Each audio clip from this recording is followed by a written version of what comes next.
Chapitre 8. Le loup de Sibérie. Non, le matin suivant, il était toujours dans son lit, et toujours aussi immobile, et toujours ce carcan si blanc autour de sa tête. Rien n'avait changé. Pourtant le grand Lantier murmura à mon oreille. « Ça y est, il s'est évadé !» J'examinai les trois visages avec plus d'attention, et en effet, oui, j'y retrouvais quelque chose qui ressemblait à mon Camo d'avant, une sorte d'épanouissement. C'était le visage de Camo devant les montagnes du Vercors. Camo libre, à nouveau dans le grand extérieur. Lantier glissa une main prudente sous les draps de notre ami.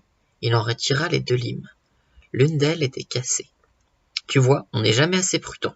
Les fers qu'on te met aux pieds et les barreaux d'une cellule, c'est solide.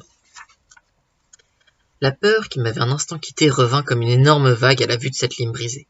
Je m'entendis balbutier. Et le pain ?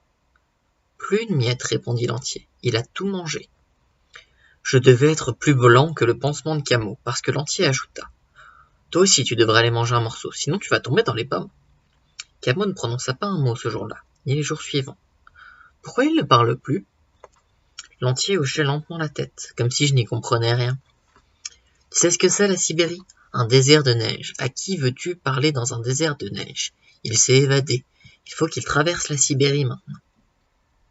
Cette fois-ci, nous étions devenus complètement fous. Nous étions là, assis tous les deux de chaque côté d'un lit d'hôpital, persuadés que la pauvre forme qu'il occupait se battait seule, là-bas, contre le grand désert de la Sibérie. Et la nuit, les cauchemars ne me quittaient plus. L'image qui revenait le plus souvent était celle de cette lime brisée. Je me dressais comme un ressort dans mon lit, brusquement réveillé, pour comprendre que ce n'était pas un rêve, que nous avions bel et bien retrouvé la lime cassée, comme si Camo s'était vraiment évadé.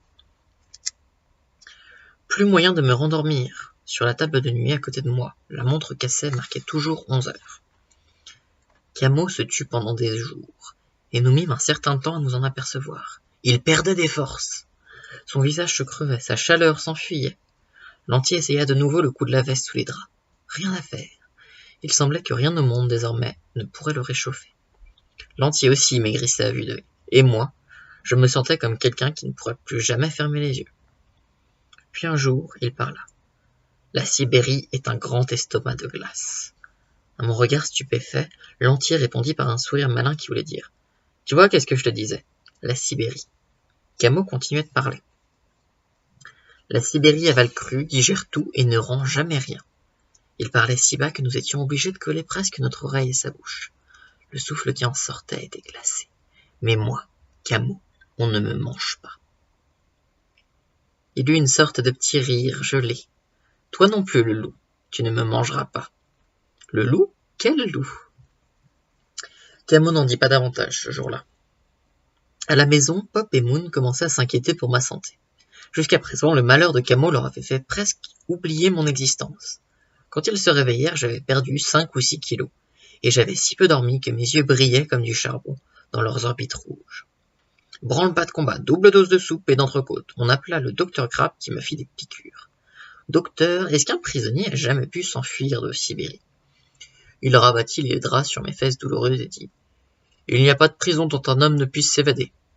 Même avec un loup affamé à ses trousses. » Mais cela je ne le dis pas, je le gardais pour moi. Oui, Camo avait reparlé du loup. C'était un vieux mâle gris, à l'œil jaune, immense, qu'il suivait pas à pas depuis des jours. Il était aussi épuisé que Camo, et il avait aussi faim que lui.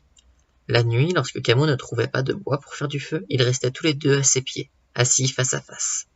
Trop affamé lui-même, le loup n'était pas sûr de sa force. Il attendait que l'homme s'endorme. Ce qu'il y a le plus effrayant en toi, le loup, ce ne sont pas tes dents, ce n'est pas ton regard, ce n'est pas ta patience. Camo parlait au loup. Ce qu'il y a de plus effrayant, c'est ta maigreur. Le loup était la terreur de Camo, mais aussi sa compagnie. Moi aussi je suis maigre. Tu as raison de te méfier, le loup. Il faut avoir peur de l'homme maigre. Parfois, Camo allumait un feu, et le loup et lui s'endormaient. Alors, c'était à qui se réveillerait le premier pour attaquer l'autre dans son sommeil. C'est que tu n'es pas le seul à avoir faim, grondait Camo. Et moi aussi j'ai des dents. Pourtant, ce furent les dents du loup qui le réveillèrent un matin. Elles étaient plantées dans sa cheville, le loup tirait par saccades. Camo avait eu la prudence de s'endormir, les doigts serrés autour de la plus large branche du feu. Le brandon décrivit un arc de cercle et s'abattit sur le museau de la bête. Craquement de bois et d'os. Le loup bondit en arrière, dans une odeur de chair et de poils grillés, mais sans un cri. Raté, le loup. Tu peux me manger les pieds, mais ni toi ni la Sibérie ne m'empêcherez d'atteindre les lignes de Vladivostok. Nous ne sommes plus qu'à 3 jours du train maintenant. Dépêche-toi si tu veux me bouffer. Le grand lantier ne voulait pas savoir où se trouvait au juste la ville de Vladivostok. De 2 choses l'une. Ou Camo atteint cette ligne de chemin de fer et il est sauvé, ou il ne l'atteint pas et il est perdu. Dans les 2 cas, je me fous de savoir où est Vladivostok. Moi, j'avais besoin de savoir. Il me semblait que ça me rapprocherait de Camo, comme si je m'apprêtais à l'attendre, là-bas, sur le quai de la gare. Ce soir, l'Atlas m'apprit que Vladivostok était au fin fond d'un grand sac, la ville la plus reculée de l'Empire, le terminus du transsibérien. La ligne de chemin de fer immense coupait toute la carte en deux d'un trait net. Camo était à 3 jours de marche d'un point quelconque de cette ligne. Ce fut alors que sa mère annonça son retour. Le téléphone sonna, et c'était elle. Oui, elle avait quitté son groupe. Non, elle n'avait pas disparu. Oui, elle s'était arrangée avec les autorités locales. Pop posait les questions au hasard et ne disait pas un mot de Camo. Il faisait à Moon des grands gestes désespérés, mais Moon secouait la tête, incapable de lui venir en aide. Non, il n'est pas là, dit Pop, tout à coup. Pas pour l'instant, non. S'ensuivit un long silence, au cours duquel Pop faisait oui de la tête, comme si la mère de Camo était en face de lui. Oui, oui, les yeux vides, pensant à autre chose. Oui, Tatiana, comptez sur moi, je lui dirai. Il raccrocha. Elle arrivera vers la fin de la semaine, dit-il. Elle voyage dans le transsibérien. Puis, elle dit qu'il neige. Quel pays? Le printemps ici, et là-bas, il neige. Enfin, je n'ai pas osé lui parler de Camo. Non, je n'ai pas osé. Camo allait très mal. Il s'est mis à neiger, en effet, sur toute la Russie orientale. Une neige si drue que Camo et le loup ne se voyaient plus. Camo sentait l'odeur fauve de la bête sur ses talons, et la bête l'odeur âcre de l'homme à portée de peau. Mais la bête n'avait plus la force de bondir, pas plus que l'homme celle de lui échapper. Tous deux s'enfonçaient profondément dans la neige. C'était comme si la Sibérie aspirait leur dernière force, par en dessous. À chaque pas, ils s'arrachaient au sol, aussi difficile que de déraciner un arbre. « Je n'avais pas prévu la neige, murmurait Camo. Ses lèvres étaient dures et blêmes. Tout ce blanc qui tombe. Je me rappelais soudain ce que le blanc signifiait pour lui. Tu as compris, le loup? C'est la neige qui va nous manger. C'est le ciel qui nous avale. On ne l'entendait presque plus. Le minuscule filet d'air qui sortait de ses lèvres semblait tracer les mots dans l'espace, avec une encre transparente. Aussitôt prononcés, les mots s'évaporaient dans la chaleur étouffante de la chambre. Brusquement, je me penchai sur l'oreille de Camo. « Camo, ta mère est dans le transsibérien, quelque part sur la ligne, tout près de toi.